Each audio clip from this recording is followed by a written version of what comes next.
Lost Art with Andrew Cox, retired Master Gunnery Sergeant. thelostart.podbean.com. Get some merchandise and help support the podcast and getting our veteran voices out for all to hear. Now on all major podcast platforms. Be sure to like, share, and subscribe. Be a guest, tell your veteran story, discuss your veteran business or organization. Email The Lost Art with Andrew Cox at gmail.com. Andrew Cox, a Till Valhalla Project Ambassador. See the project story at tillvalhallaproject.com. Thanks for tuning in. Please enjoy the podcast that's giving a voice to our veterans. The Lost Art with Andrew Cox. Today's episode is brought to you by TrumpShirt.com. TrumpShirt.com is a veteran-owned business where 100% of the proceeds goes to disabled veterans and veteran organizations. Support your veterans by purchasing a shirt at TrumpShirt.com. Use the promo code TLA and get free shipping. That's TrumpShirt.com, promo code TLA. Hello, my friends, and welcome back to the Lost Art Podcast, that podcast giving a voice to our veterans. I'm your host, Andrew Cox, and today we'll be having a fireside chat with the crew. But before we get into the episode, are you enjoying the podcast? And make sure you go to the website. That's thelostart.podbean.com. Go check us out, see what it's all about. There is that merchandise tab. You can click on that. You can go get you some cool merchandise, a hat, a shirt, something like that, maybe a mug. But whatever you do, help support us in getting our veteran voices out for all to hear. Also, a big shout out to the Till Valhalla Project. If you don't know what they're all about, please reach out, check them out. That's tillvalhallaproject.com. Go check it out, see what they're all about. They're doing some amazing things, and I'm humbled that they let me be an ambassador for that great organization. With that, we'll continue on. We're going to go round robin.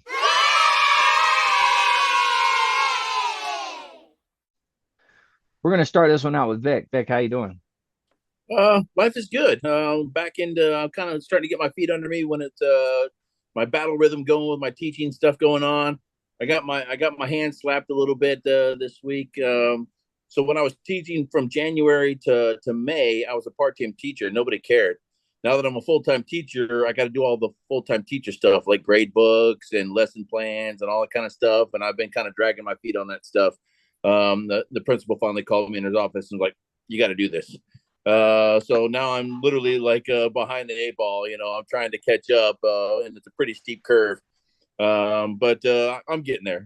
But this week is the Oliva Master Blend. I've already smoked the cigar and reviewed it, so I'm not going to do it again. But it's a good cigar. I like it. All right. Sounds good. It's unfortunate you got called to the principal's office, but I know, right? Some things never change, Yeah, that sounds about right for you. Speaking of being called to the principal's office, Krista, how are you? Actually good. I'm just really tired. We're things are a little different today. Opened up my homeowner's insurance. Y'all know I whined that it doubled last year, and it went up $600 again this year. So I'm over it. I'm ready to put a pack on my back, walk next door, say I'm here in the name of Jesus. I'm a fisherman. Can I have a place to sleep and something to eat and just take my chances, see what happens. Wow. It went up another 600. Jeez. I know. And that's with Sature Geico. So, I did do a quote with USAA, but theirs was a grand more. So, whoa. Yep. I live on an island, 86% of this county's water. What can I say? That's a good point. Yeah. I'll take it versus leaving it. So that's all I got to say about that today. All right. Very well. Sounds still good. Standing. We're laying. We'll move over to Mike. Mike, how you doing? I'm doing good. Week's been good so far. Not too busy, but it's all getting ready to gear up. All the produce farmers are getting ready to kick into gear. So, be lots of boxes here very shortly. Down here in Southwest Georgia, they're all. Yeah, I got one starting up Saturday. Oh, wow. I was like, seriously, Saturday? He goes, yep. I was like, okay. Do you have to deliver boxes or? I don't deliver boxes, but like I was saying, the company I work for, the Georgia Pacific, but the plant we're attached to sells boxes, corrugated containers, and all of our customers are produce farmers, poultry farmers, even some seafood. But Yeah. I'm attached to the mechanical packaging aspect where we put machines in at their locations and it runs the boxes, load them in, and it opens them up, glues them, spits them out. Yeah. You know, we've got some places in this area that'll run 40,000 boxes of peppers and cucumbers a day. Wow. I mean, that's a lot of boxes when you really stop and you think about it. Heck yeah, it is. They'll run 5 to 6 tractor trailer loads of boxes a week. Good Lord. So that's straight up crazy. Yeah. But yeah, I mean, it's been good last probably 6 weeks. Yeah, I'm still working, but I'm not having to work as hard. But now it's getting ready to flip back over to the fall season. So we'll run this into December. So you're gonna be running like a chicken with your head cut off. Yeah. At Which that do point, do you supply boxes for the chickens with their heads cut off? Yep. Yeah. That's where I was last Saturday when Krista was talking crap about me not doing my yard work because I had worked in a chicken plant on last Saturday. Yeah. That's an interesting place right there. Yeah. If you've never been into a chicken processing plant, you may not eat chicken. I mean, I'll still eat it, but you may not want to eat chicken after you've been in one of those. But yeah, for sure. I'm not talking bad about chicken plants. I'm just saying in general that the average person, people don't typically want to see how their food is getting to them at that point. So when I was in college, I got to work as a custodian, and I got to clean where they butchered all the cows, and I would go in that building, and so I would watch them, and they're in there doing different things. It was pretty interesting. Of course, that's Oklahoma State. That's an Aggie school, but it was cool.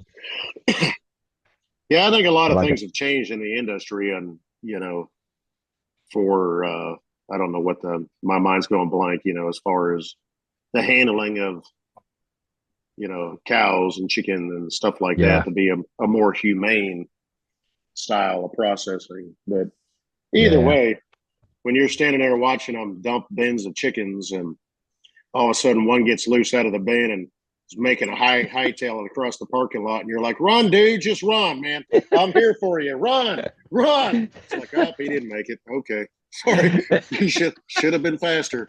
It's like, if he had a movie made about him, it'd have been way too short. Yeah.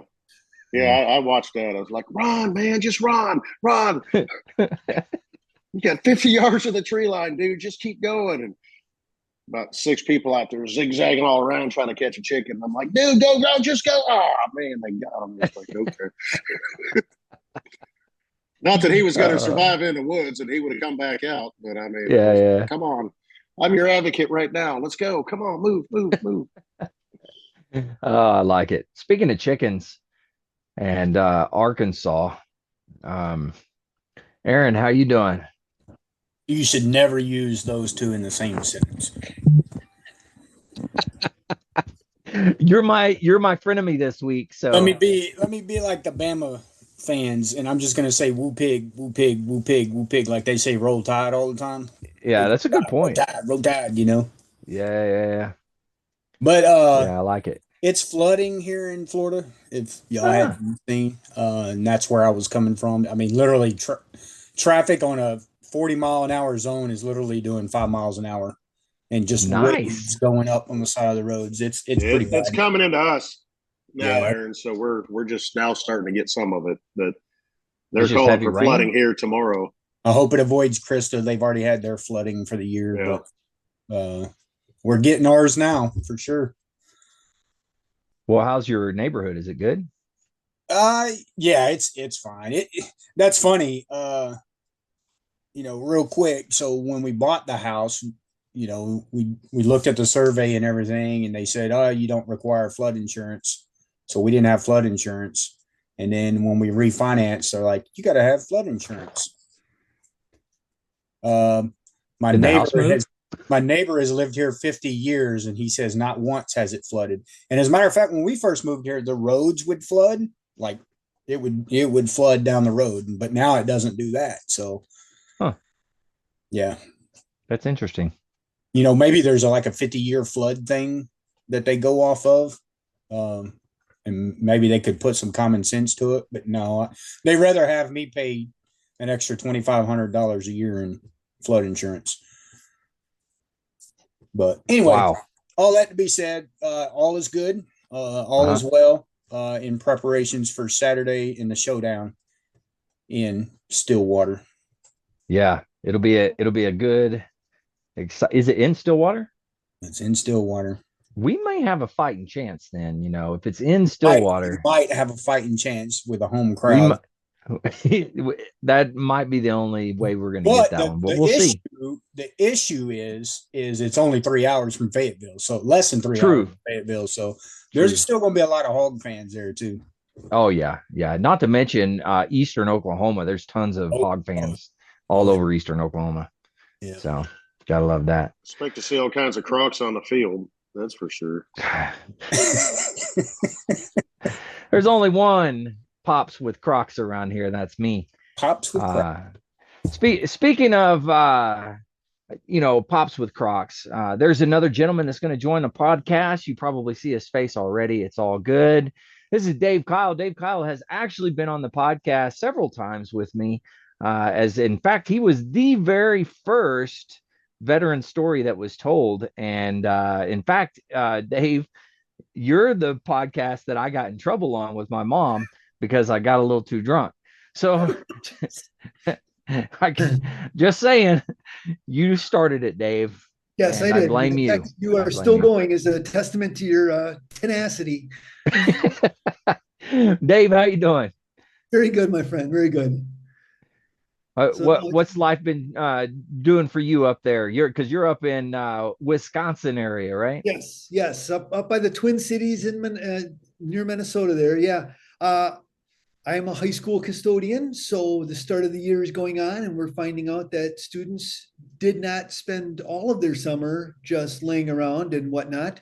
They were coming up with new ways to destroy bathrooms. So we're already deep in the fight. So yeah. Oh, I'm loving it. That's good. That's good. You got to figure it out some way. Yes. And it's good to hear that they're still inventing new ways of destroying the bathrooms. Oh, yes. Future keep those traditions. All of them. Yes. Yeah. Very nice. I like it. All right. Well, I guess we're going to go ahead and jump into this. But before we do, I just want to tell a quick story. And I think this is important. I mentioned Pops with Crocs a second ago. Yes, I wear Crocs. That's right. The shoes Crocs. I like them. They're comfortable. They're easy. I'd say they're easy to clean, but I never clean mine unless I walk through a puddle. But anyways, my wife went out to Walmart just recently, right? And we're in Wyoming, the wonderful cowboy state here. And she goes to Walmart and she comes back and she's like, "Oh my God, there's so many manly men here. I mean, they're everywhere. Everywhere you look, they got cowboy boots, they got tight jeans, they got everything going on." And I'm like, noted. Okay. All right. I see where this is going. Right. And, but yeah, so she gave me a hard time. And then what I tried to confide in my crew, and what do? They did what any good veteran friend would do. They made fun of me even more. So it was great. And in fact, I was at dinner right before we came here, and my daughter, she was like, "Dad, how would you greet your friend?" And I was like, "Well, that depends on what kind of friend, right?" And she's like, "Well, like a really good friend." And I was like, "Oh, that's easy." Now, for her, I said, "Hey, punk, how you doing?" Right? That's kind of how I started it. But of course, it's not really like that. It's more like, "Hey, fucker." And then, you start giving each other a hard time. That's how real friends in the military, but veteran community, that's how we associate. So in true veteran fashion, my crew was on point and gave me a hard time. So thank you all for that. Truly appreciate it. All right. Sorry. I bet y'all go ahead. Go ahead. I bet you got the whole, you ain't from around here, are you, boy? I may have. You forgot the part where your wife said there wasn't a pair of Crocs anywhere around. Oh yeah. Oh yeah. That's where the the Pops with Crocs came up. Yep. Yeah. Pops Crocs. Pops Crocs. That's it. Yep. I mean, it is what it is. They're comfy. I don't know. I guarantee you, any cowboy put a pair of Crocs on.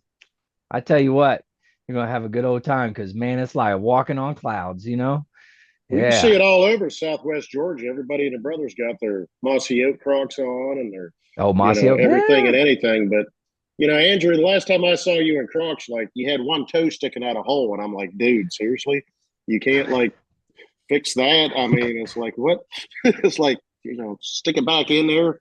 What do they call them? Widgets, gidgets, or whatever? Plug that hole, do something with it.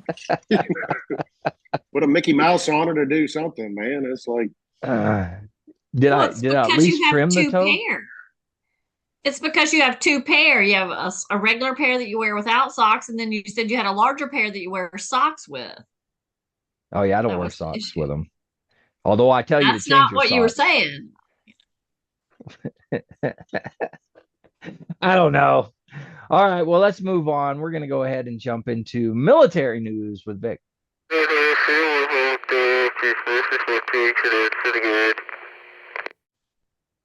Well, not a whole lot to report. So I've been kind of ongoing with the blast over, the overexposure, right? You remember that story? I've reported on it twice. Blast overpressure exposure, right? So the Marine Corps came out with a response to the whole investigation that the Department of Defense is doing, and they basically said, "We used ISMITs." What? That's basically the gist of the Marine Corps' response. We use ISMITs, and I just thought it was funny. But ISMITs, but not just for rifles, but for mortars, which I guess it's kind of funny because maybe the mortar produces some blast overpressure, but not as much as like regular artillery, the cannons, the howitzers, God, But they didn't say anything about howitzers. They just said, "Well, we use mortar ISMITs." What? It's like I thought it was kind of funny. Not funny is the Space Force just released a results. Their suicides have gone up 41% since 2021 for Space Force. The Space Force suicide went up 41%. Is that active duty? Yes. Whoa. Yeah. So like Space Force is digging into research and all kinds of stuff. They're let's see, like they reported 94 active duty U.S. military personnel deaths suspected or confirmed for suicides in the first quarter of 2024. 94 active duty suicides in the first quarter of 2024. What? Yeah, and one of their mental health experts is on record as, "You're giving up a lot of autonomy and control over the trajectory of your life. You don't have a lot of say in where you're living, the people you're working with, and the people that are around you, and sometimes even the job you're doing. The loss of control of your own life is very different than what civilians expect." That to me is a bullshit answer, if you're asking me, because all the services. Well, every branch of the service is that. Yeah, and even other businesses, and some like there are corporations where you don't get control of who you work with and what you're doing and that kind of stuff. But that just seemed like a cop-out answer to me. I wasn't impressed with that at all. Question: What were the rates like for the other armed forces? I mean, 41%. You cut out, Dave. But did everyone go up, or? You cut out, Dave. I don't know what happened. This was just from the Space Force. So I didn't have a chance to compare them to everybody else's numbers. But I think I'll do that for next week. It's been, I thought that was pretty interesting, and unfortunate, of course. And then let's see, the other thing is, of course, there's still a lot of stuff going on with Ukraine and all that kind of stuff. Let's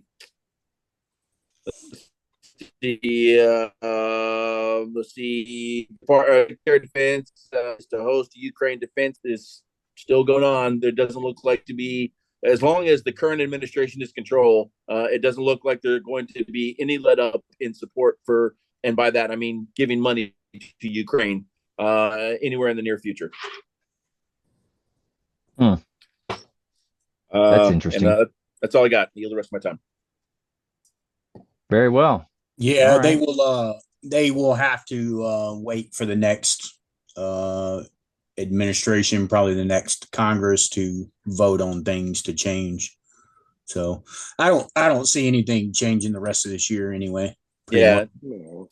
But I mean, it's interesting as much as Harris is flip flopping on all of her, pretty much almost every issue that she took a stance on in 2019, before she got kicked off, before even before Iowa primaries.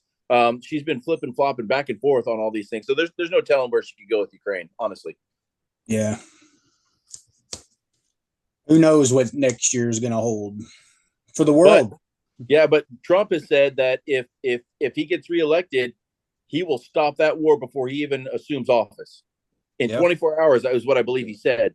Well, it'd be nice if he does. I mean, for everybody involved. That would be amazing. Yeah. Well, that's what he said. It'll be done, but yeah. That'd be I don't know. Maybe he can. Who knows? Yeah. He also said the same thing about the Gaza Israeli kind of thing too. He said that he would be able to fix it before he got in office? Yeah, he said he would have those before he even assumed office. 24 hours, he could stop them. I think what he's referring to is if he wins the election before he's even inaugurated, he's gonna contact Putin and tell him to stop. Oh, I see. Yeah. As far as the Gaza thing goes, and Hamas and all of the hostages, now that they've killed what was it, 8 more? Yeah, I believe there's only 4 Americans supposedly still remaining.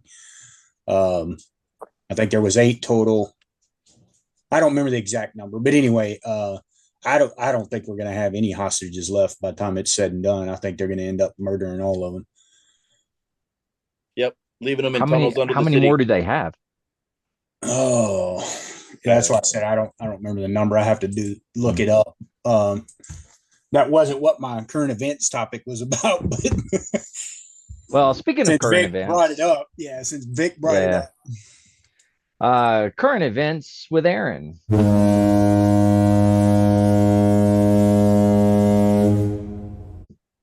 All right. I'll come back to this. I'll come back to the hostage number. All right. So let's discuss this new school shooting. 14-year-old had access to his father's weapons, although his father said he did not have direct access. They were locked up, but gained access to them. 4 people were killed, 9 were injured. I believe the 2 students that were killed were 14. So, prayers and condolences to them, their families, to the ones that were lost. But it's interesting. So I hadn't paid attention to it at all today, but I get on here 7 minutes ago, and apparently they've arrested the father and have charged him with murder. And I forget what they called it. Let me see. Charges against the father of a Georgia teenager accused of killing 4 people at his high school are directly connected to letting the boy possess a weapon, authorities said Thursday. Apparently, the director of Bureau of Investigation said Colin Gray, 54, knowingly allowed his son, Colton Gray, 14, to have a weapon. Here it is. The elder Gray has been charged with 4 counts of involuntary manslaughter, 2 counts of second-degree murder, and 8 counts of cruelty to children. Oh, wow. Apparently, the other issue was an hour ago, it posted, they interviewed, Georgia officers interviewed this kid last year with supposed threats on Discord. but they could not substantiate the claims.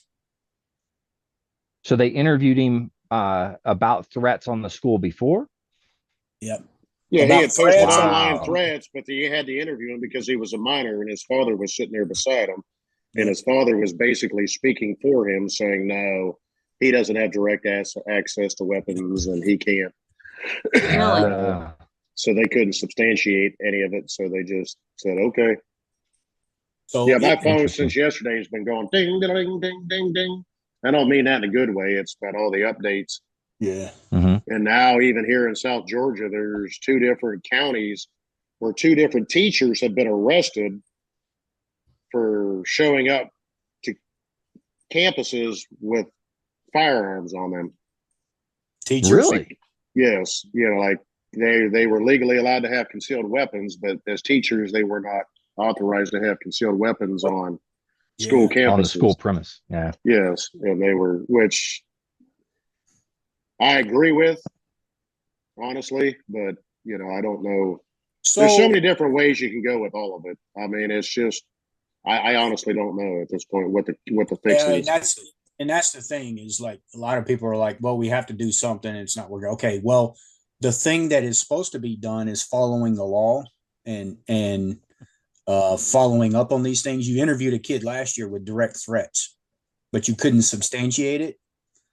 Something tells me, there was probably a lot of apologies and okay, I won't do it again type things and playing mental games back and forth. So they said, okay, yeah, I guess we'll just let this one slide. You know what I mean? And a lot of people don't agree. That, to me, you're on a social media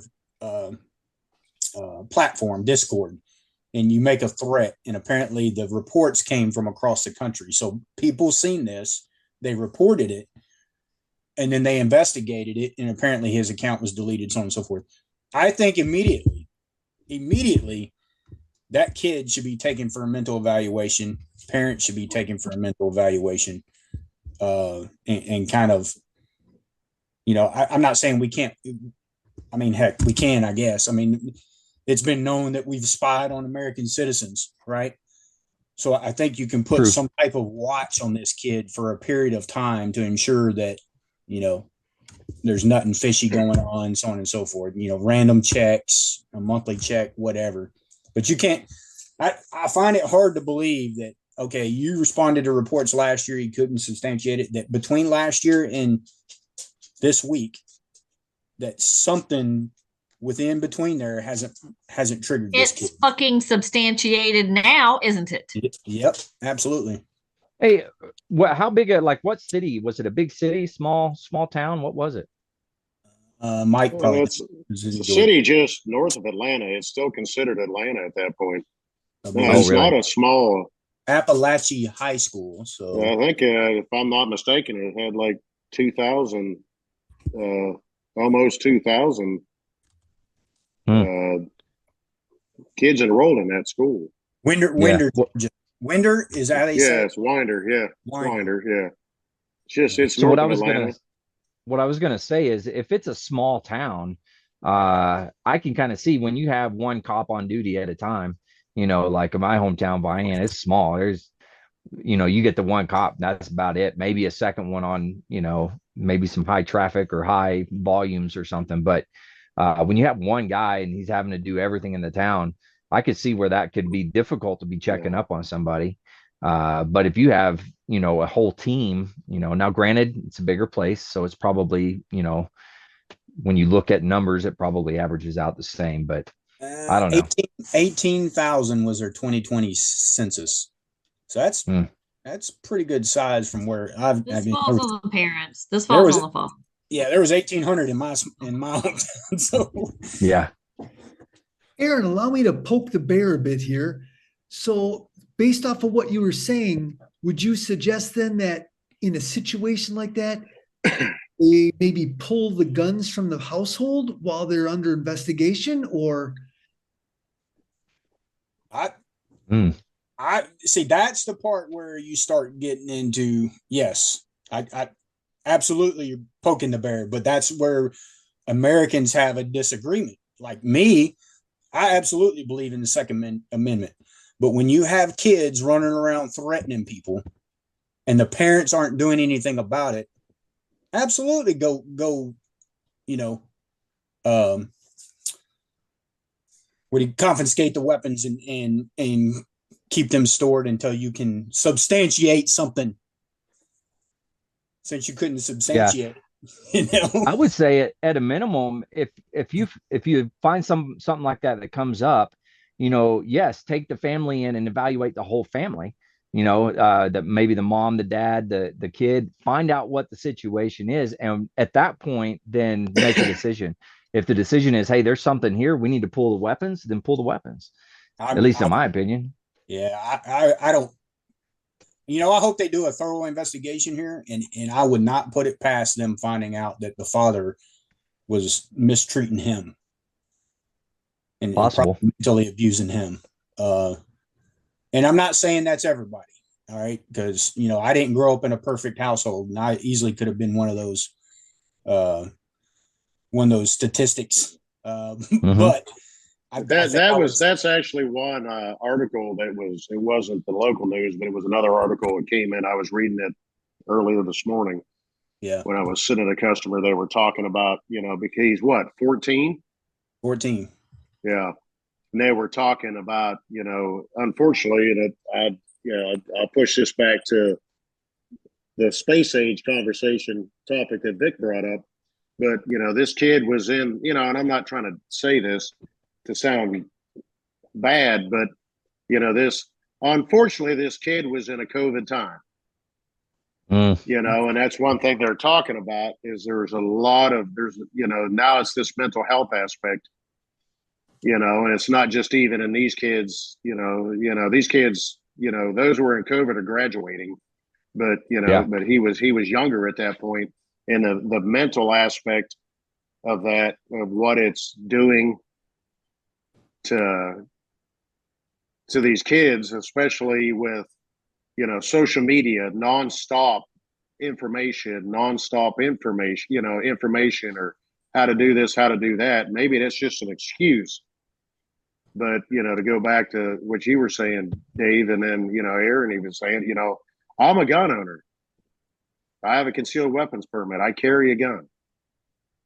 I mean, I won't say that I don't, because I do. You know, I'm a member of the National Rifle Association. But in the same sense, you know, is one thing my dad always told me, he was too. He said, do I believe in everything they support? No. But he said, the minute you give an inch, the masses lose everything. And I do believe something needs to be done in that sense, like you asked, Dave, and I think, Aaron, you kind of agreed that if they were able to say, hey, yes, did he post these threats? Do you own guns? We know you own guns. Okay. The guns need to go away for now. Until we can sort things out. And that's where I get into trouble with, you know, people I know that are diehard, you know, from my taken from my cold dead hands. Do I think everybody legally own a gun? Should own a gun? No. I would agree with that. So you mentioned teachers. That's the piece I wanted to spin off on. I'm going back to the father. The father when he was first evaluated, the father has failed.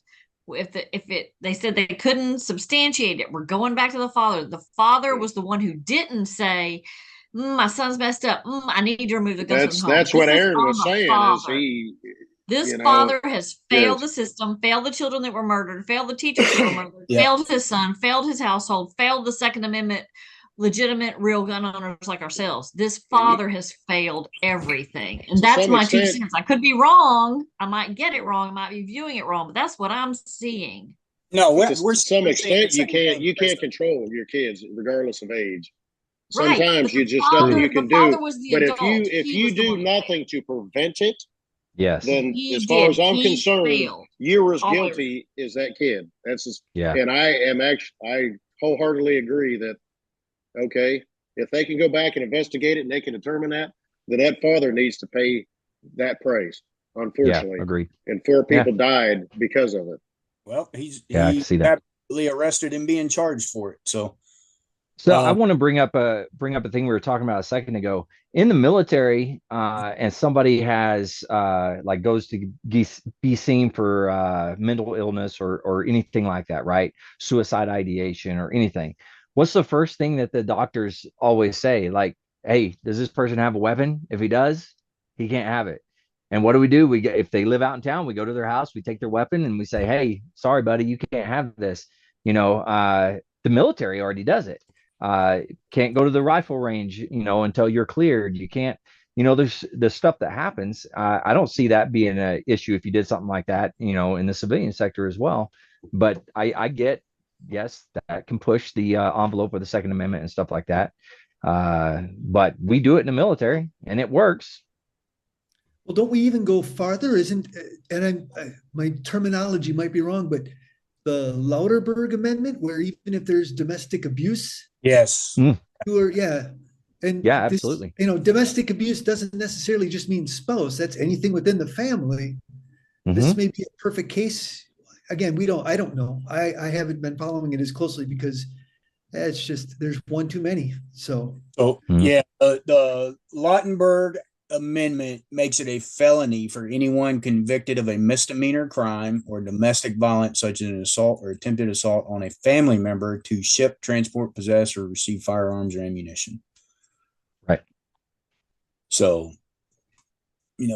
again, maybe this kid wasn't charged. Going back to the article, though, one of the investigators was quoted as saying, I urged Colin to keep his firearms locked away and advised him to keep Colt, which is the son, out of school until this matter could be resolved. So back to the father, he is absolutely to be held accountable because he did not do what he should have done. Yeah, especially after they told him, hey, you need to do this. Yep. I just wonder, maybe they should have put that in writing somewhere. You know what I'm saying? I mean, that's what we have to do.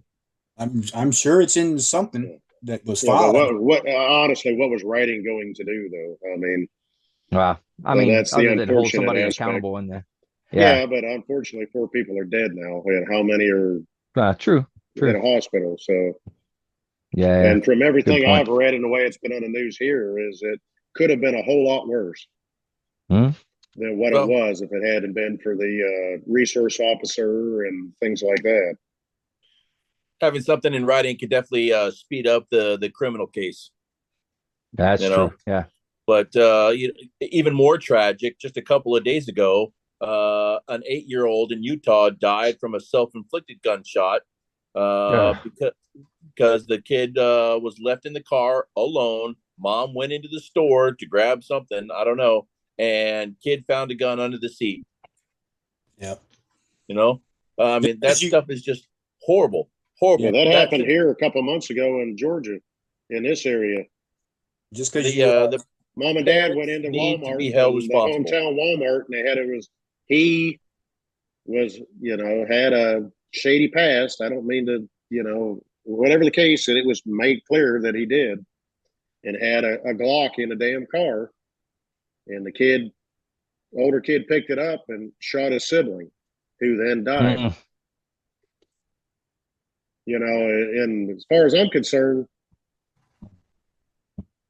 the owner of that, and it probably really wasn't a true owner, unfortunately, needs to go rot someplace for the rest of their life. We're not forcing responsible gun ownership is what it is. I mean, just because somebody can purchase one legally and own one legally doesn't make them responsible,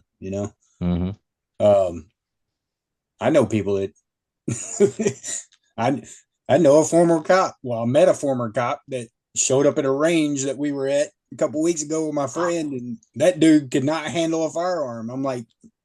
We're like, aren't you a retired cop? Like, come on, man, be more responsible than that. Stop flagging the line. Yeah, well, he didn't know it was loaded. It's your weapon. How did you not know it wasn't loaded? Madison. Madison. It's all about responsible, gun ownership. And I know we all go through the drill and practice weapons handling and all that stuff. Civilians don't. And unfortunately, obviously law enforcement officers that spend their entire career and then retire as a law enforcement officer gets complacent. Just like this father got complacent and said, you know what, he's not going to do anything. Okay. There's more to it. Like I said, I hope the investigation finds out that there's more to it and we can start doing things. You can pass all the gun laws you want. It's not going to stop stuff like this from happening. It's got to come back down to accountability, responsibility. Unfortunately, Mike brought up the teachers, carrying firearms. I don't completely disagree with that, but I go back to the whole responsible gun ownership.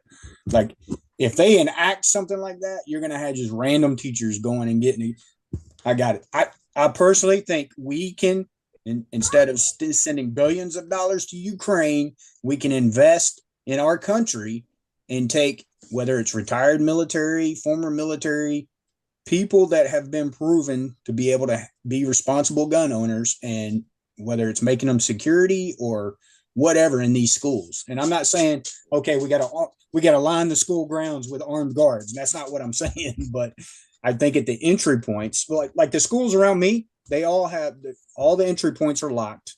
Once that bell rings, all entry points are locked, and they have law enforcement officers within the school, within the grounds, typically by the main entrances, and especially during lunch and stuff like that, they have a few of them standing around, kind of patrolling the area. But they're called SROs.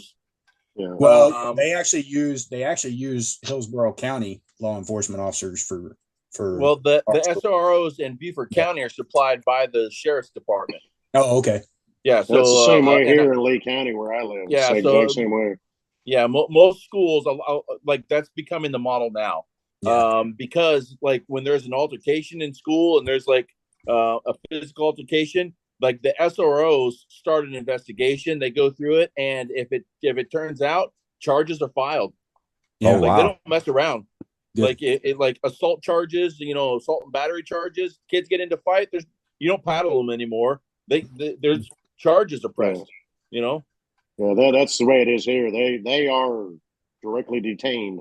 There's no let's talk it out. It's like, nope. Yeah, they're removed at that point. Yeah, we had to pass. Like the school board had to pass the whole like every 2 years. I think it's every 2 years. We review the policy on our SROs and have to either make changes or vote to continue what we're doing. So it's either 2 or 3 years, something like that. And we just went through another revamp recently. But that's the big thing. I don't understand where the change came, and I'm sure stuff like this has happened when we were all kids. Mm-hmm. But it was just, you heard it on the NBC nightly news or something, but it wasn't in your face nonstop, or access to. Well, I grew up in a house where there were guns in the house, but they were in a specific place, and it was made very clear to me that you touch any of those. My dad worked nights. You touch them, you're going to get your ass beat. That's all there was to it. You will, and he was, so anal retentive on anything. If I went down and was looking at his hunting magazines or shooting magazines, and they weren't perfectly lined back up, and if he literally get home from work at 2-3 o'clock in the morning, and it had a basement in the house. It wasn't finished, but it was finished to the point that you could go down there and you could sleep down there if you wanted. Then he'd go downstairs and take his boots off and stuff, and he'd walk downstairs, and as soon as he turned the light, he'd look next morning, and as soon as he saw me the next day, he goes, "What were you doing in the basement last night?" I'm like, "I wasn't in the basement." He goes, "Yeah, you were." And he didn't have a gun safe till I was out of the house and in the Marine Corps. Oh, wow. And then the reason he had a gun safe was because he was always afraid that somebody was going to break in the house, because at that point I wasn't at the house, as a teenager, and my mother would be there by herself at night. And at least somebody wasn't going to, that was always his fear, that somebody would break in and steal a gun and then turn around and use it as a, use it in a crime or something like that. But, I've even talked about this on the podcast. I remember going to high school. I didn't, because I didn't have a vehicle.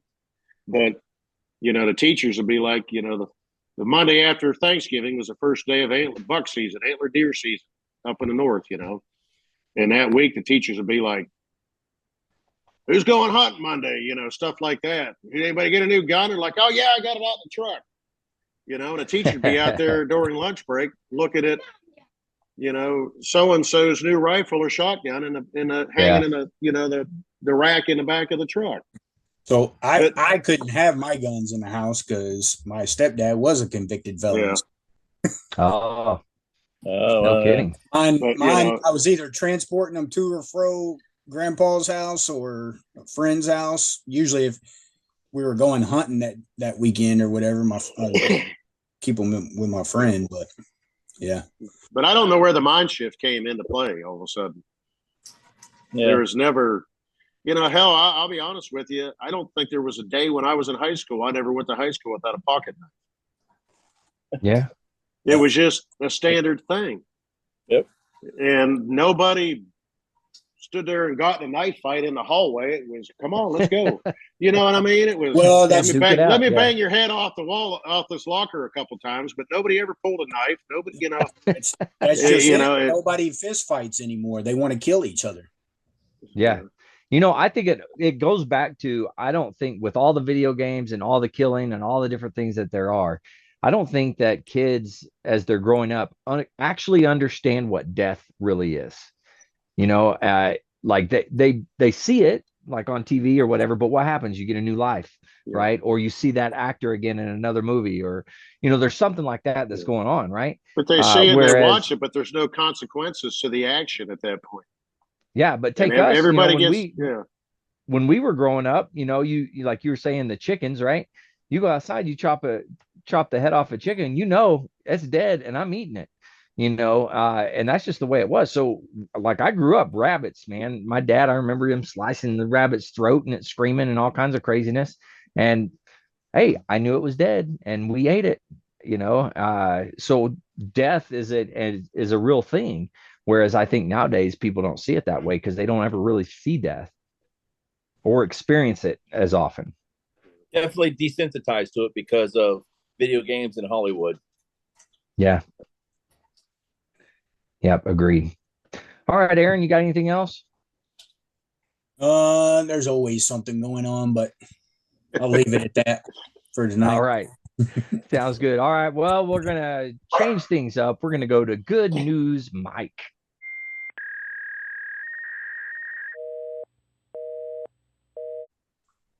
Oh, wow. Jeez. Just put me on the spot. Well, we were talking about so much bad stuff just a second ago. I figured that a little good news might pep us up. Well, I kind of talked about one story before I think we started the podcast, but let me Yeah, I'm definitely depressed. You need to make me happy, Mike. Okay. Yeah. Well, I got this one from yesterday. And it's out of Tennessee, where my daughter lives now, going to the University of Tennessee. What is that? The Vols? Go Vols? Roll Tide. Roll Tide. So far, I'm not hearing anything good. The only reason I'm a Vols fan is because I'm paying for it. That's the reason. Oh, yeah. That's definitely not. Well, if you pay for it, you better get something out of it. What did Sandra Bullock say? What did Sandra Bullock say in that movie? She goes, like, what was it that I won't wear that. What is it? Godly orange or something like that. But yeah. But anyways, this is out of Tennessee, the U.S. Department of Veterans Affairs. So the VA says they joined with Middle Tennessee State University in a program they had already established, but the VA went to them and said, hey, can we be a part of this? It says in Tennessee, the U.S. Department of Veterans Affairs is having success with the tried and true rehabilitation method of equine therapy for U.S. veterans. Yeah. The department recently shared some of their stories of success using the healing power of horses to confront past traumas.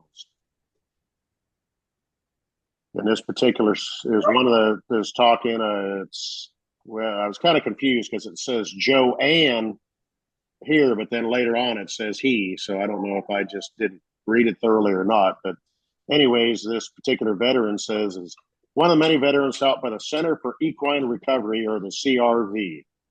I did it, like the Marine Corps. We were taught you got to say it first and abbreviate it. So that point on, we don't have to reestablish what CRV means. Center for Equine Recovery, a program at Middle State University. The idea behind the program was to bring veterans in from the Tennessee Valley area and help them learn about behaviors of horses through interactions and learning. But through this, the veterans themselves have learned development in their own case, such as how to learn patience. Said these veterans are patience. Well, that's what it's saying is these veterans are given a horse, and so emotionally, the horses that are also emotionally are given horses because horses are also extremely emotionally sensitive to their handlers and will take on the characteristics and mannerisms of their handlers. So the handlers that's why I don't have a horse. Must learn to be safe working with them and to stay calm. But they call them biofeedback machines because the horse gives instant feedback, and they're a living thing, so it gives instant feedback.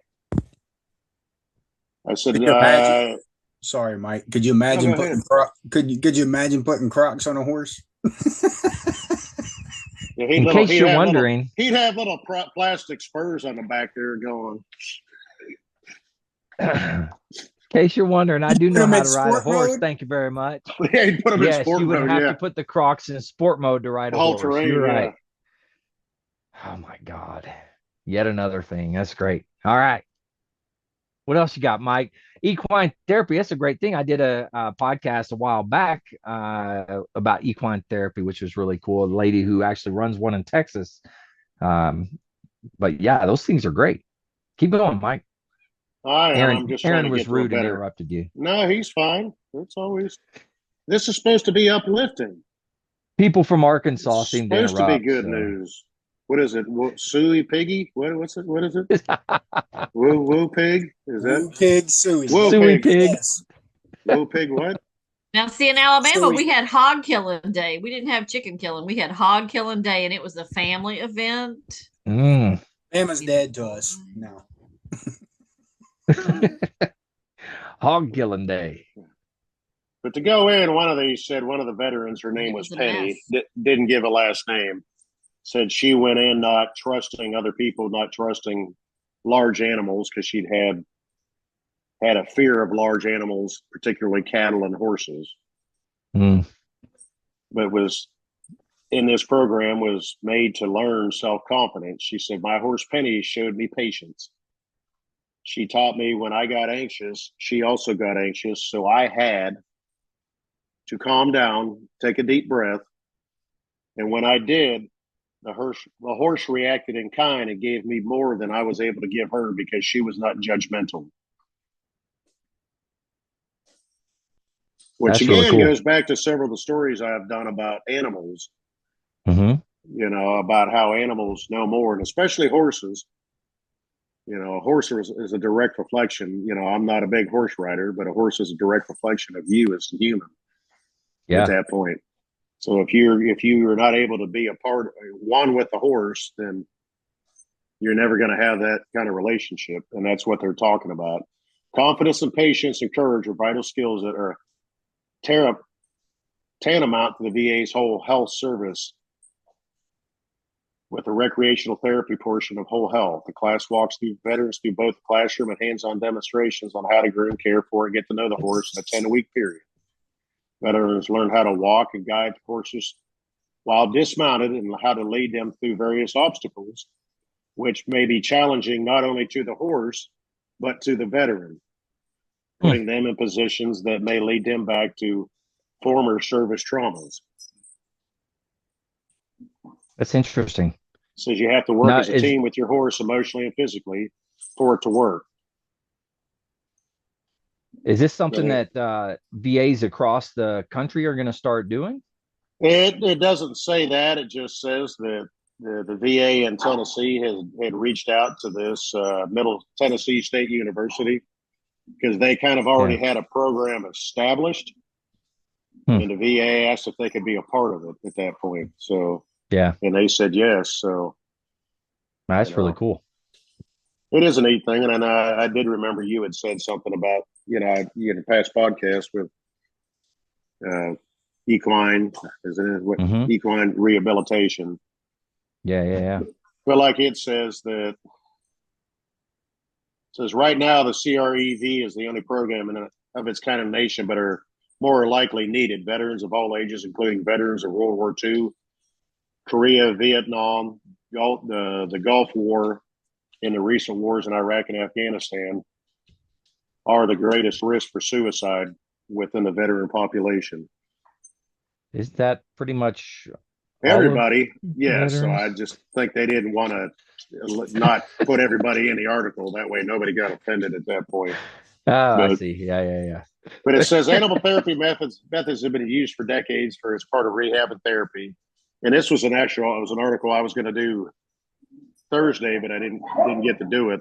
Sorry, my therapy dogs in the background are back here playing, so you could probably hear them barking.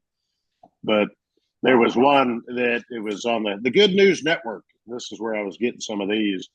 There was an article about prisoners in the Las Cruces Federal Correctional Facility that were given neglected and hard to work with dogs.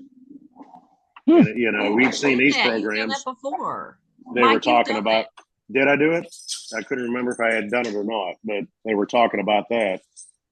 And there was even another article from last year where therapy sheep, this is not an article I have read, had been used in cases of mental health deterioration in children and adolescents. Hold on, stop. I'm going to do the veteran thing real quick because you said therapy sheep. Yes. And just about all of his eyes opened up really wide when you said that. But it's not what we were thinking. So get your mind out of the gutter. Go ahead. Me? No, not you. No, everybody well, I saw else. Dave's eyes get real big all of a sudden. When you said it, I looked at everybody else. Yeah, when you said mental health. Yeah, if we can get one that'll cure Alzheimer's and dementia, I'm in. Yeah. That's what I need. I need to ship to fix that. Maybe Pops Lacrosse can get you a sheep. I don't know. Yeah, I'll work on it. But anyways, what it was referencing, Andrew has to instantly go that direction there, Devil Dog. I see how it goes. Again, you made fun when I had an article about a damn doggy daycare bus, and you had to sit there and make fun of that and just make fun of my doggy daycare story. That was a double DB. Speaking of doggy daycare, shut up. Mike, I want to say something. Yes. When you had talked about the guys that were in prison with the at-risk dogs and then the at-risk guys, and I was going to share something with you guys, and then I'll even forfeit my time because I really do, because I wanted to share this with you guys.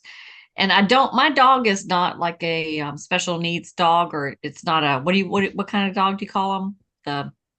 The PTSD dogs. 3 years or 4, I guess it's been, God, time keeps going. So it almost like it was 2019, right before COVID came. I was on the front porch and I fell off a ladder. I did not hit my head, but I jolted my spine. And I'll try not to get emotional. And I had 8 seizures in 6 days.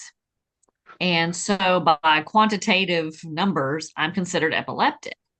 And in one of those seizures, I stayed conscious during all the seizures that I had. But in one of them, I was on the phone with my doctor actually and talking to the nurse, trying to make an appointment. And I lost consciousness. I had a seizure during one of those and lost consciousness. Well, the nurse in my doctor's office ended up calling the 911, the paramedics. And the paramedics had to break down the front door to break in the house. And when I came to, the house was filled, with the EMTs and the firemen. And Lila, one of my dogs, was on the sofa with me. And she has changed since then, and she's become very protective. She doesn't like loud noises. She's a little bit different. She's skittish somewhat. She's kind of like we call her the PTSD dog now. But ever since then, she has now kind of attaches herself to me. She stays close to me. If there's any loud noises, she comes running to me. She sits on me. She has changed since I've had the seizures. And then what happened to me with the type of seizures I have what's called temporal lobe epilepsy with focal point seizures. That's what that's called. And just having that type of seizures, having the type of epilepsy that I have, the dog has changed. I've changed, and how the dog reacts to me and stays with me and around me now. And so when you were talking about what the horse does and how she keeps me calm when if Ron and I yell, I'm not saying we yell at the football games, even if like we were yelling happy things, how the dog reacts, everything has changed now with this dog and what she does for me to keep me calm, and she'll come, like if I start to get too loud or anything, or she reacts and is like, she tells me I need to calm down. I need to not get too passionate, whether it's even happy football yelling. It's like, you need to be calm. You have to stay calm. You can't do anything. So no Alabama football, of course, but anything. I know it's kind of sad, but seriously, on a serious note, the dog has now, she keeps the house, the temperature of the house, the atmosphere, just everything in the house. She needs the house to be calm at all times. And she dictates the calmness of the house. And I don't know if it was the seizures per se and what she experienced, because Ron wasn't here when some of the seizures happened. He was here when some of the seizures didn't happen. And then what happened with the EMTs, the police and the firemen coming through, breaking the glass and breaking in the wood of the door, things like that. But she dictates the calmness. And I think that's very interesting. So that's a testament to like Mike was saying earlier, that how in tune to everything that dogs or animals are. Right. Mm-hmm. And that's really cool that the animal, like, basically you have a therapy dog or I don't know if it's therapy is the right word, but I'm not sure. Right. You have some sort of dog that's looking out for you. Right. So. And like when you interviewed the gentleman in North Georgia that had the dogs, that had the dog training. And that's why I wanted to ask him a couple of those questions we didn't really get to, but it's just, it's, who knows? So anyway, but I will yield my time for history, because I was going to talk about the Mobile bread riot. All right. Thanks. Well, so can we go back to the therapy sheep now? Not to minimize what you were talking about, Krista. Definitely, one under each arm. I just feel like we haven't played that one out yet. So when you said therapy sheep, I immediately went back to a trip to Estes Park. Did any of you guys? I know Andrew went to Estes Park. Dave, Mike, did you guys ever do the Estes Park gig? So I've heard of it, but I won't lie to you. I can't remember. I want to say we did, but I can't honestly say that we did. I did the Estes Park gig like 6 times, and it was like the third or fourth time, something like that. The bus drivers decided that they wanted to take us on their free time, like up above the tree line, up into the mountains, right? And we stopped at this like the souvenir place that's up above the tree line. Like it's like they've got like these poles sticking up from the side of the building, so that when there's like 17 feet of snow, they know where the building's at, right? That's how high we were up in the mountains. And the guy starts telling us about the sheep that are up there, and how when you're feeling lonely, that's the only thing around. But like they put up a fight until you put them up to a cliff, and then when you put them up to a cliff, they'll back up into you. So when you said therapy sheep, that's the first thing that came to mind. I'm like, what? No, that guy's made millions. That guy's made millions since then. Probably. He created a whole therapy sheep. Yes. You know what? Yeah. I'm sorry, Mike. We can't take Vic anywhere. I'm not. If I'm lying, I'm dying. The guy actually said that story. Mike, the last podcast that we did not get you off track at all, and your good news stories were perfect. This go round, it's all Vic's fault. So, and I also have to say that maybe there should be therapy awnings out there, because if you like, however you react, if you like get into a hurry, that's a bad news for your awning. If you get anxious with your awning, that could be bad news for your awning. There should be therapy awnings out there too. That's what I'm just saying. I'm gonna leave that there. I yield the rest of my time. And therapy Crocs. Yeah. Oh God. Crocs are pretty therapeutic already, but They are. They massage your feet as you walk. It's pretty cool. You should try it out. Well, Mike. let me finish the therapy sheep thing now. Since Yeah, Dick go ahead. brought Go up ahead. this- I want to hear about. Yes, he please. brought up this whole conversation now. So the Good News Network reported on therapy sheet being used in cases of mental health and deterioration in children, adolescents, and primarily adults. Utilizing the animal's dog-like behavior and woolly cuddling skills to help melt down barriers which are wrecked for people that are overly stressed members of society. That's So a good.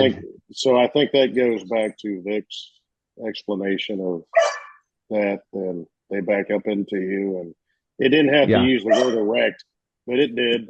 And then I'm glad you pointed it out because I was going to.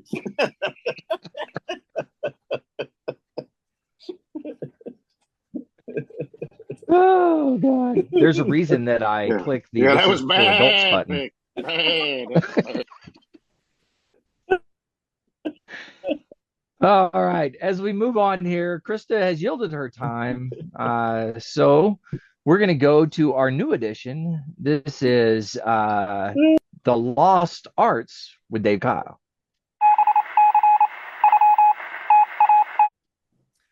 Well, I'm having trouble with this one. There's a lot of things that we have lost, and some of them we've already covered. Responsible gun ownership. I mean, how do you learn to be responsible? But I think the thing that, and it came up because of another story I saw the other day where a school bus stopped at the side of the road, letting off kids to get back to their farmhouse, and some yahoo drives by, not paying attention, drives right past the stop sign. We have lost the art of learning to drive with dignity. I don't know. It could be that we're too busy. We're playing around on the phone while we're trying to drive, while we're trying to eat, while we're trying to read the newspaper, while we're trying to. I'm not sure what it is, but we've lost that art of driving with dignity. The idea that you realize that you're in a large vehicle. The vehicles are getting, well, they're not as big, but they're big.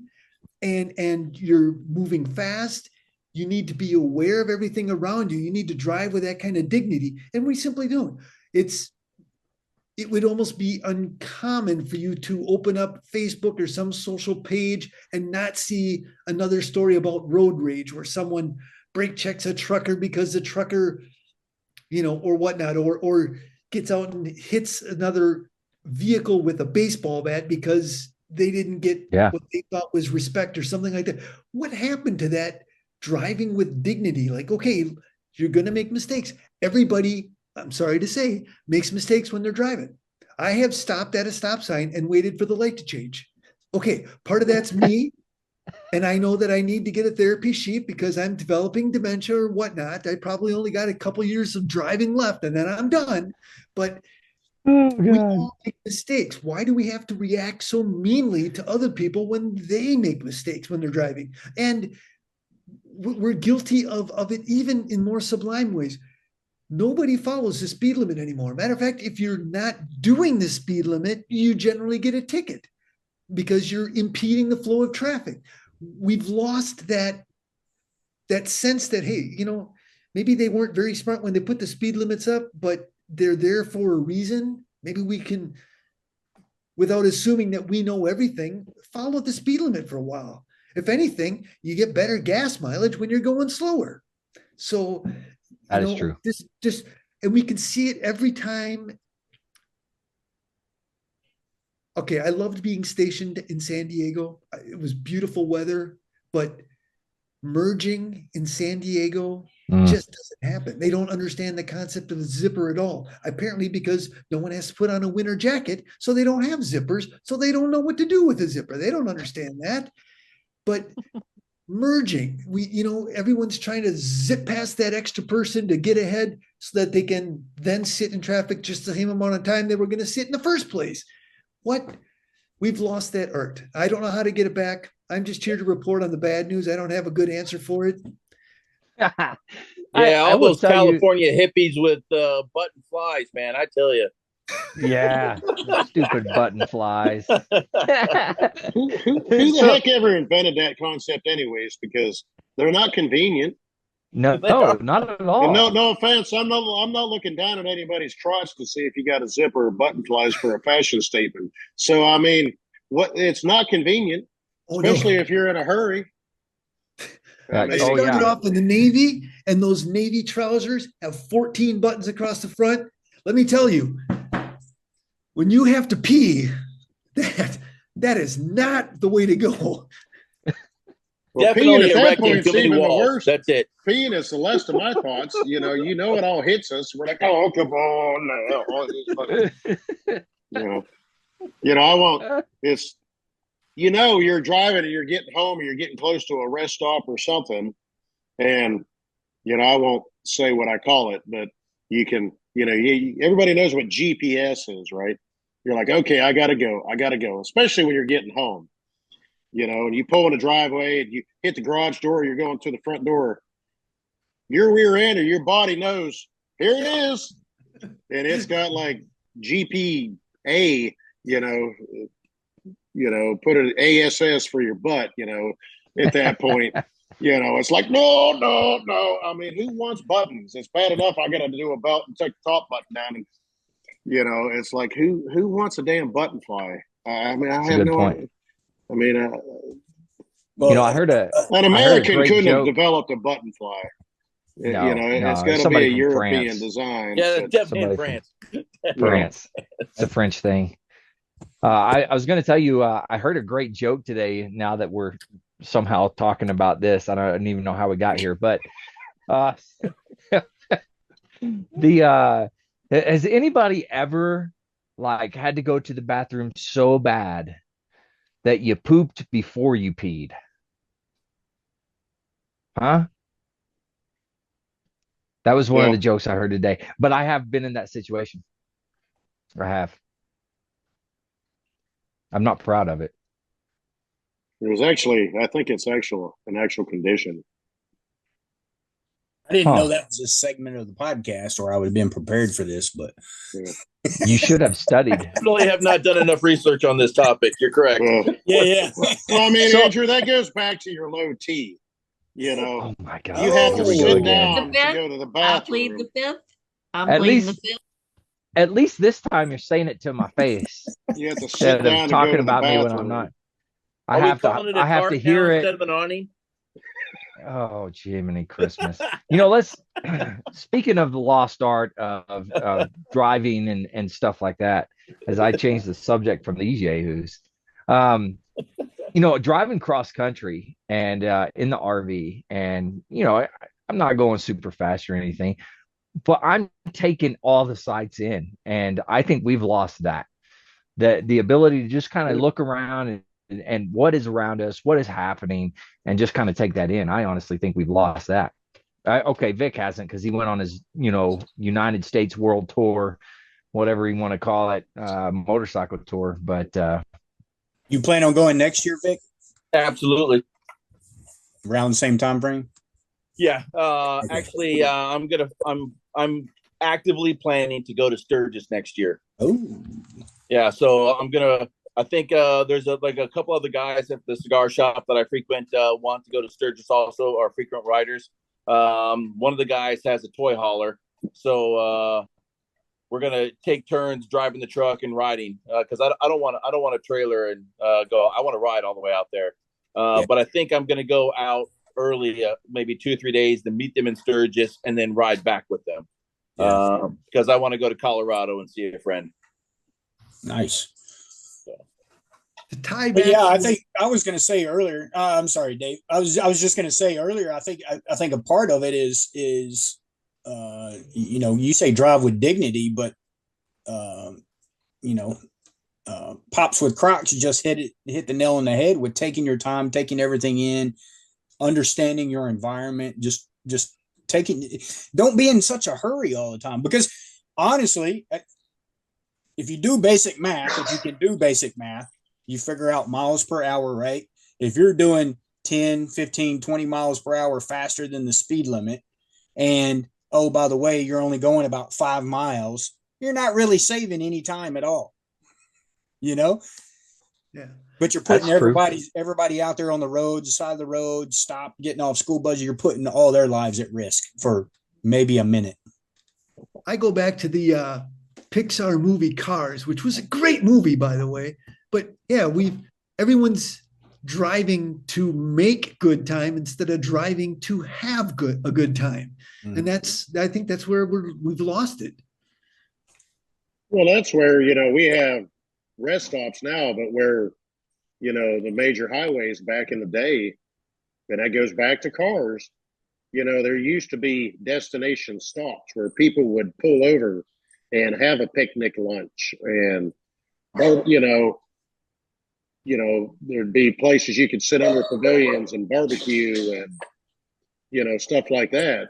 It was just, there wasn't what we have in today's world. People used to drive to this point and sit and have lunch, talk, and then get back on the road and just take their time. But now I think Krista, the last podcast we had, Krista was talking about it, that, we live in a world now where everybody wants instant satisfaction, instant gratification. We've got to get here. We got to get there. We got to do this.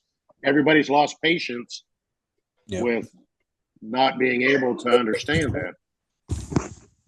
So there's be able to go back to it. I don't know how we go back to it, but just the awareness as we're driving in the city. Hey, you don't need to do 40 on a residential area, especially when you're right around the school. That's just, settle down, relax, put the phone down while you're driving. I'm sorry, but unless you are the president, you don't need to have someone telling you what's going on every second of the day. You can wait till you get to where you're going. Yeah. So that, or even parents in the pickup lines at schools to pick up kids. There's probably at least once a week here in this area where city cops or the county sheriff has to show up because somebody got mad because somebody didn't pull up fast enough and decided they wanted to get out of the car and do something. And then what happened in the spring, guy got out of the car, the truck behind the guy was in front of him and wanted to get mad because he didn't pull up fast enough and got out of the car and started raising up a storm. Well, he realized when he got out of the car, he shouldn't have done that and got his tail beat by the guy who was in front of him, but then, both got arrested and then had to make apologies. And, of course, kids were seeing it and everything else. It's like, seriously? And it's even at that point, I've seen it here in a gas station, it was a Circle K, but, you'll have somebody pull in, regardless of what side you vote for or who you want to vote for or what you believe in, you got bumper stickers, you got somebody yelling at that person. Oh, yeah. Literally wanting to each two good old boys, two people, you hick, you hillbilly, you damn this or that. It's like, oh, you damn, liberal, just yelling back and forth, baby killer. And this guy has got his family in the car with him, in his truck. And he's getting ready to pull a gun, and I'm getting gas, and I finally stopped. I'm like, hey, what are you doing, dude? Seriously? Is that what you want those kids to see that are sitting in that truck and his poor wife's yelling at him, just stop, just stop, just stop. Wow. He finally, he was all glazed over and he finally turned around and looked at me. And I was like, is that really what you want your kids to see? Is that what you believe in? Is that what they want them to know their father is? That's what people do in society? And he turned around and looked at me. He said, I'm so sorry. I said, what are you apologizing to me for? I said, you need to apologize to your wife and your freaking kids over there. And he just started, he was a big dude. He was like 6'3", probably 200, almost 300 pounds. Big dude, big old beard and everything else. And he just looked at me and tears running down his face. Oh, that guy's going through something. Yeah. And I was like, is that really what you want for them to see? Yeah. And the whole time I'm standing here with my hand back here on my hip because I'm like, God, please don't. I don't want, I'm like, dude, what are you doing, man? Because I didn't know what he was going to do, but it was getting to the point where there's a whole bunch of people in the area Yeah. And I was like, I started yelling. I'm like, hey, hey.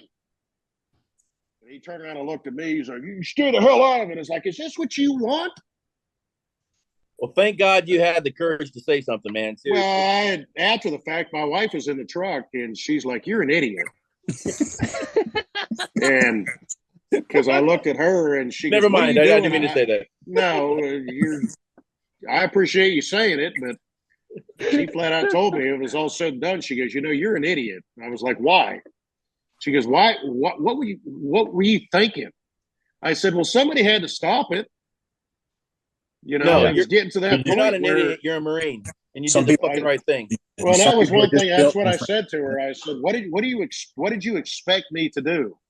She goes, I didn't expect anything else, but I just wish it wasn't you that did it. I was like, well, it's just one of those things. And I mean, he apologized to me, just bawling and crying and everything else. I'm like, what are you apologizing to me for, man? He was definitely going through something. Yeah. And I even said to him, I'm like, are up. you okay? Are you okay? And the sad thing is he didn't even start it. He just pulled in, was getting out of his truck. And of course, somebody starts yelling at him and saying, oh, you freaking racist, this and this and that, because he had a MAGA sticker on the back window of his truck. And he even tried to walk in, and this person just kept going at him. It's two of them, just kept going at him and at him and at him. And he was like, you know what? I'm done. And he turned around, and that's when it started. And I was like, oh, Jesus. There's going to be a damn shootout at the Circle K here. And literally the pump was still on my truck. And I said to my wife, I said, if you have to, I said, get over to the driver's seat and get the hell out of here if you have to. And she goes, what are you doing? And I just started walking across the parking lot. And I was like, after the whole thing, I got back in the truck and she said, you're an idiot. I was like, yeah, you're right. I am. I'm an idiot. See, that's why I'm a big proponent of riding a motorcycle. First of all, generally people leave motorcycles alone because the whole stigma of, motorcycle gangs, all kind of stuff. Second of all, it's cheaper on gas. Third, you can't drive with your knees while you're playing with your phone, right? But also, like, you can't help. You're literally smacked in the face with life. You smell the fresh cut grass before anybody else in the car smells it. You smell rain before it rains, before anybody else smells it. Just the flora and fauna that you smell, and being able to put your foot down and feel the world go by around you. Feeling the bugs hit you in the forehead on your helmet. I mean, you're a part of the environment that you're in, rain or shine. So you're actively living as a part of the world around you when you're on a motorcycle. And when you're out there on the highway, you can see the awnings on all the RVs passing by. Yes, even that, all of them. Yeah. Well, I don't think one. Dave knows the awning story, does he, Andrew? No, Dave. Do you know the awning story? Okay. You do. Okay. Yeah. He listens to the podcast, so he listens to you yahoos and making fun of me. So I'm gonna have somebody here to have my back, huh, Dave? I got you. No, you're supposed to say no. You know what? This is it. I can't do this anymore. Well, I think you're a manly man, Andrew. I don't. You know what? I don't even want to hear it. No, I don't want to hear it. At least you got a beard. It's hair. I'll put it this way: a lesser man would have left it up there and let it flap in the wind. At least you took it off and got rid of it. Because a lesser man wouldn't have known how to take it off. Yeah. See, there you go. How you like that, Mike? Yeah, but a better man would have had a checklist that said, "Take down the awning." No, that's something my wife. He would have followed the plan. Oh, don't you blame your wife on that crap there, Master Guns. I did what a true American male would do. I winged it. I just winged it and said, no, I'm going to figure it out. Have you seen those video clips? Like, be a man, rip it off. You haven't seen those? I bet you've never even stopped and asked for directions yet, have you? Nope. Not once. Big van. Hey, kids. Mount Rushmore. I will be honest with you. I've done lots of U-turns. God. All right, that brings us to the end. And Dave, I hope you're prepared because we didn't talk about this, but that's okay. Here we go. Words of wisdom.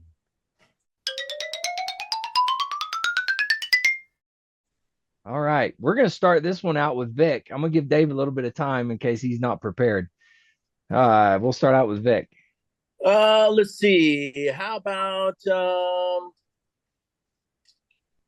this one? It's so hard to forget pain, but it's even harder to remember sweetness. No one has scars to show for happiness. We learn so little from peace. Wow. Dang, who said that? Let's see. That was Chuck Palahniuk, Palahniuk.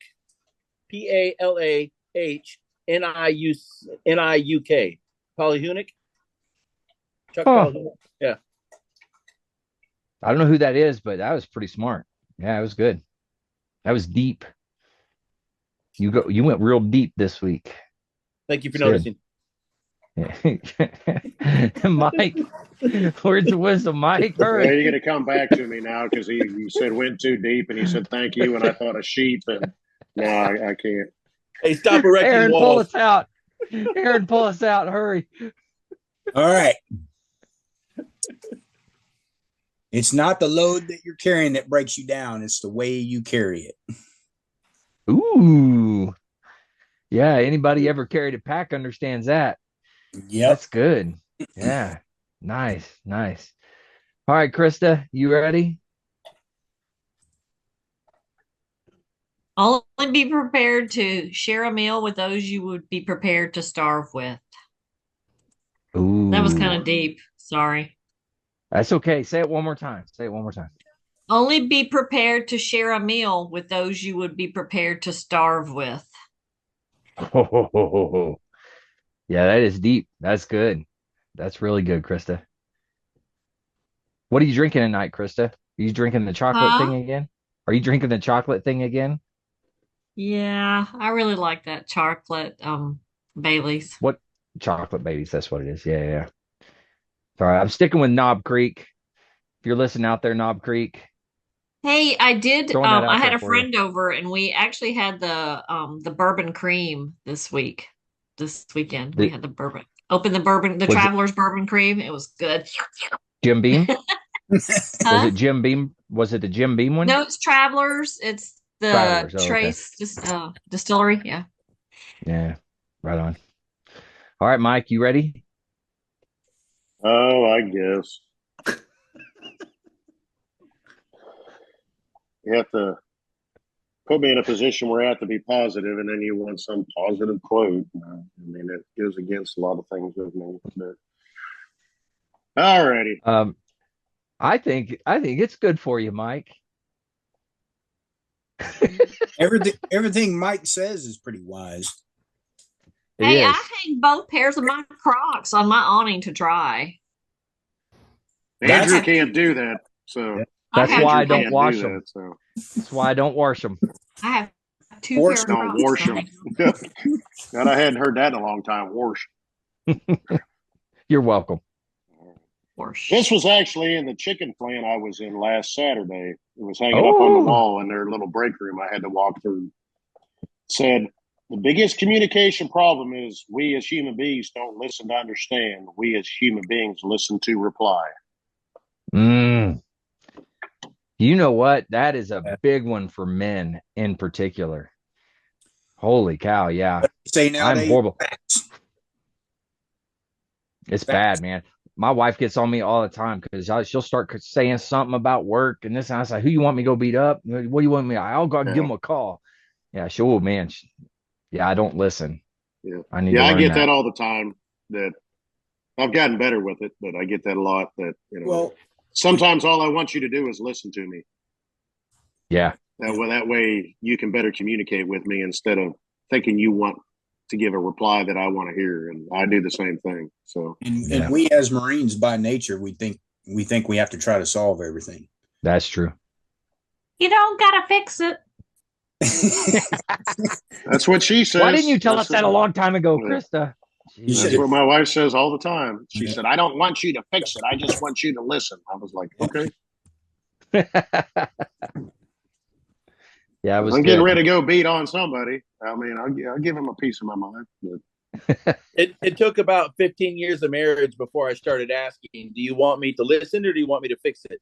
That's what I do now. I do that exact same thing. Yeah. Pretty smart. Immediately, I'm like, so do you just venting at me or do you want me to actually have a solution? She goes, just shut your damn mouth and listen. I'm like, okay. Okay.